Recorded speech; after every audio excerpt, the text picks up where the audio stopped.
Hey everyone, and welcome to today's episode of the vlog. So in today's episode we're gonna get that head off today. Today I am determined to get that head off that TTS come what may. So we've got a lot of work to do. Once we get the head off, we can then take a look and see what's going on in the barrel. So and then once we get an understanding of that, we can then know what the next move is. So let's just get straight on and take a look at getting the head off. Now, it has been really problematic getting that head off because there's been so many bits and pieces. I mean, last week you saw me getting the manifold off and we took a look inside the barrels, or at least the valves, the chambers where the valves are sitting. Now the next stage is to get that head off, and believe me, what you're seeing now is probably the best part of 8 or 9 hours of work, but there's a little bit more to go. And that's what we need to do. It's been a nightmare because even with the Audi manual, and I've been following the proper workshop manual, it is so vague, and it's the first time I've ever come across that with an Audi manual. Normally they're very detailed and they're very methodical and you just literally follow each step and then you get to where you go. But it kind of doesn't tell you that whether you should do this with the engine in situ or whether you could take the head out. It just says how to remove the head. There's no assumptions made in the beginning of the manual, etc. And judging on where a lot of the bits are, it's kind of suggesting that you should really take the engine out because some of these bits are really difficult. Anyway, let's crack on and you'll see exactly what I mean.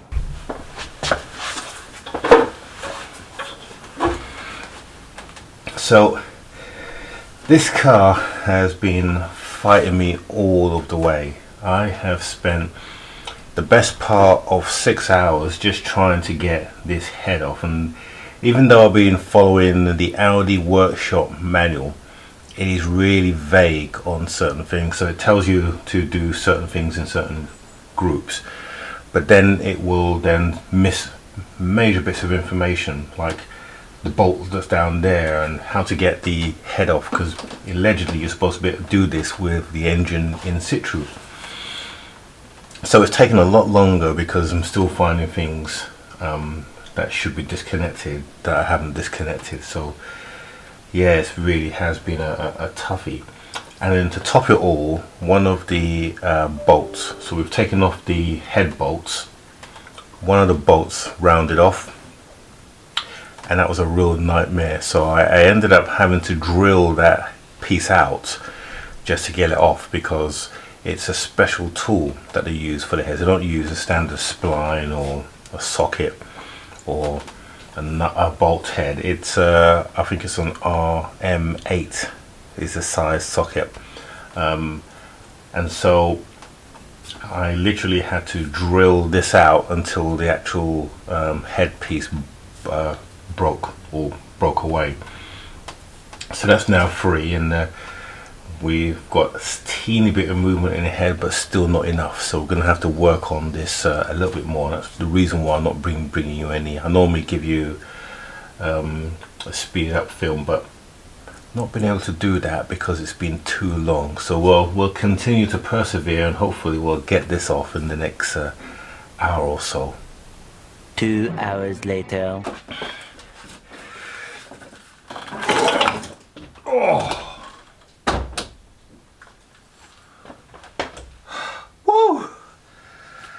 This has literally taken me 2 hours from when you last saw that video. 2 hours! Finally, it's off. And not before time too. Whoa. Damn! Okay, so we got the head off at last. And looking at the head, looks in reasonable good condition. What we're going to do, we're going to fill up these chambers with some brake cleaner, and what that's going to do, as well as evaporate, is going to show us if we've got a leak in these valves. So I'll fill them up and then we'll come back and then we'll check these two, number 1 and number 4, because these are the two that are causing problems. Right, so both of them are filled up. This one is filled up more than this one because this one hasn't got the injector in, so there's a hole at the top, so we filled it up where it should be. And now the time is, it's about 4 in the afternoon, so we'll come back and we'll see how these two fare.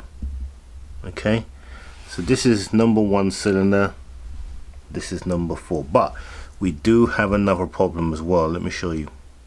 So here are the pistons, number 1 over here, number 4 here. Now number 1 does have some scoring in it, although the scoring isn't that bad. Okay, so what we did see is true, there is scoring in this one, but there is a bit more of a problem than originally anticipated. I'll show you what that is. I'm going to put some fluid in here, fill it up. We'll put some in here as well. This is just thin WD-40, by the way, and because we're going to empty out the sump, as you'll see why in a second. So this one, they all will leak the fluid down. This one gone already. Look at that, completely gone. The others, there's fluid still in there. See it? Fluid still in there. Fluid still in there. Here, nothing. So we're gonna have to take this piston out. Yep, so that means more work. So we're gonna have to drop the sump and then drop the balance shaft and then get to the piston from underneath and take the piston out so we can take a look and see what's going on. And while we're at that end, we might as well do the same with this one as well, because that one is also, it's about 100 psi, and although it's holding its fluid, it's holding its fluid, all right, and it's got no scoring in here. It's right at the limit, so I suspect that there's something wrong with the ring. So it could be just a broken ring, and that's why we got this scoring. But we won't know until we take the piston out. Now, had I known that I was going to be going through this, I'd probably got rid of the car, but we are now at the stage where we are too deep to not continue. Plus, I know you guys are enjoying the content. So as much as it's a pain for me to do all this, it's well, it's giving you guys the content that you want. So we will continue to do this, and if it's just the rings, we can get away with it, and I'm going to get an expert advice on this because I know you guys are going to give me your opinion on it. I'll get some expert advice and then we'll see how we go, but we will be cleaning these pistons up, and I'm going to get some stuff that will really clean up this and these pistons, but we'll come back to these shortly just to see how we get on with that, and then we'll probably look at yeah, reseating the valves and then clean that head up. But yeah, it has come apart at last, and we are now deep in this, and we are going to hopefully take it through to completion. It's got a new belt on it. This belt looks brand new. It's a new belt, so at least we don't have to worry about that. 2 hours later. Right, so it's a couple of hours later, and as we can see, this one is gone down a teeny little bit, but nothing substantial. This one, however, completely dry, nothing in there, nada. Right, so we know that we obviously need to take this apart. These ones just need a good clean, but these valves here obviously are affected. This is cylinder 1, by the way, so we can clearly see that whatever's happened in the engine has also affected these. So could it be that the valves are bent? Don't know, but we can take them out, take a look, and see what we need to do to get those back looking like that. But since we got the engine apart, we might as well test the two middle, so we'll do exactly the same thing with the middle two and see what happens. Okay, so middle two done. Let's leave them to season for a couple of hours and let's see what happens here. 2 hours later. Okay, so a couple of hours later, and interestingly, that one's gone down and that one's gone down too. So that is the best seal one. That's the worst. This one is second worst, third worst. That one's the one that's 100 psi. These two, when we did the compression test, were 170 psi. Interesting. So what we'll do is we will take all these valves out, and then we'll just clean them and seat them properly, so we can get them to seal as good as that. And this one we'll just clean. Now I'm going to order some chemical to do that, because it will make a real easy job of that. Right, so that's one thing that we need to do. And the next thing is here. So as we stated, in these pistons, we're probably gonna replace that one, and then we'll clean these two up as well, because these are okay, they just need a good clean. So we'll drop the engine, we'll drop the bottom half, and then of course there is the turbo here. Want to probably check that to see what that's like, to see if we need to so I might just check that as well, but again I'll do it next week. What I want to do is I want to see if there's any oil in here that's means that the seals are gone, and that we need to perhaps change the cartridge on this, because we kind of have split the turbo, but yeah, if that needs doing, then it makes sense to do it now while we've got the turbo in pieces, which I'm sure you would agree.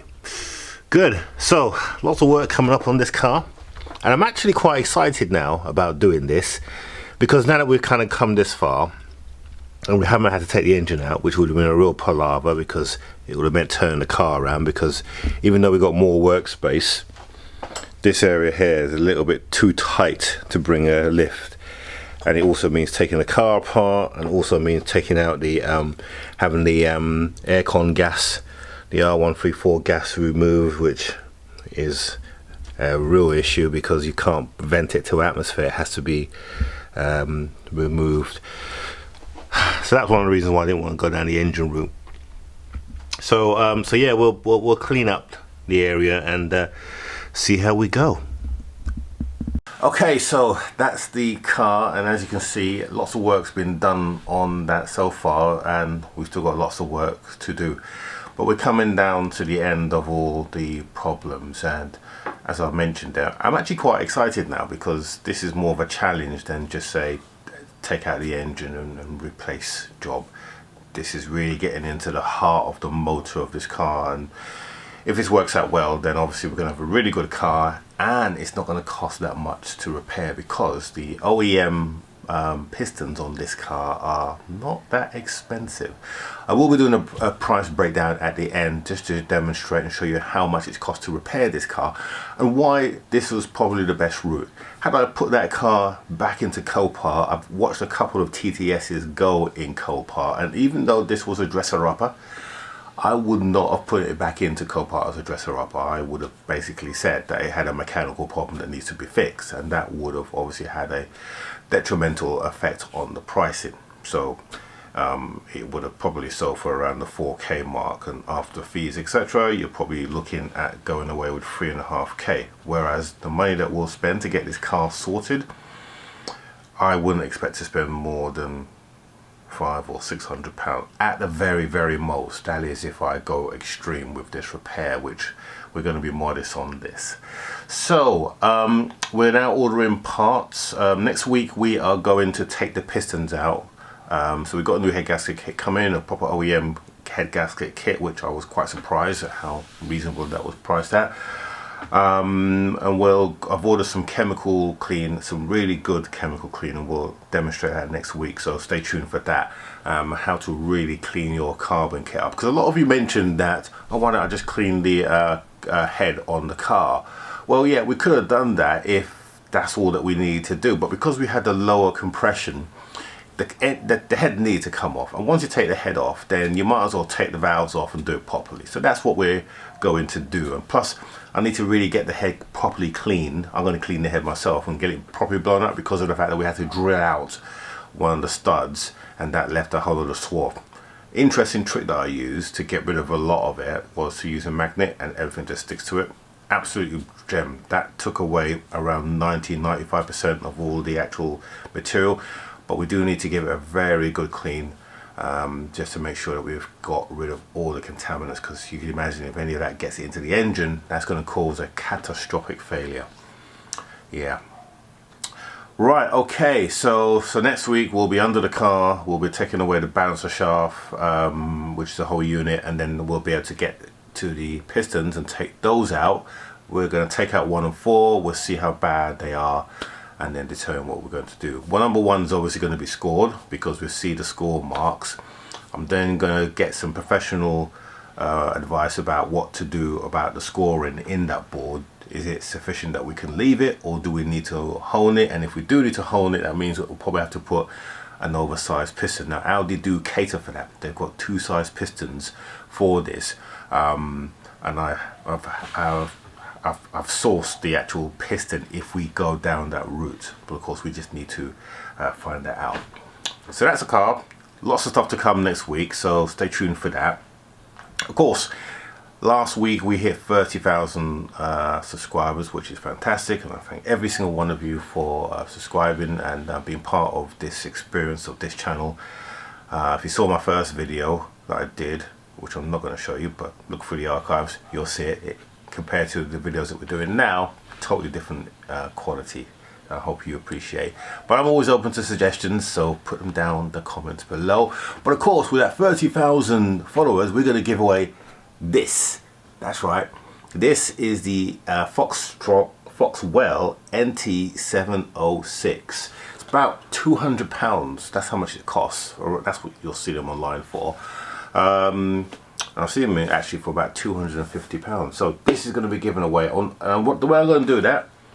On Thursday, I'm going to release a video. It will give you all the instructions on how to apply for this, but you must be a subscriber. So if you're just a casual viewer, and if you want to win this, and we will ship it to you wherever you are, subscribe and be part of that. And then Thursday, look out for Thursday's video, and we'll keep it open for a few days. We're not just going to do it on that Thursday, but Thursday you'll get all the instructions, and then what we'll probably do is we'll wait till the following Thursday to pick a winner. So the Monday videos will still be technical, and then this Thursday and the following Thursday will be the giveaway for this bad boy. And it's very good what it does, and it has free air. It's got 3 years worth of subscription on there as well. So subscribe for that. So in the meantime, don't forget to subscribe if you want a chance to be part of this competition and win this really good tool. I've got another one to do, but that'll be at 40k. Okay, so if you want to get that one, and if you don't get involved with this one, subscribe, you'll be part of that as well.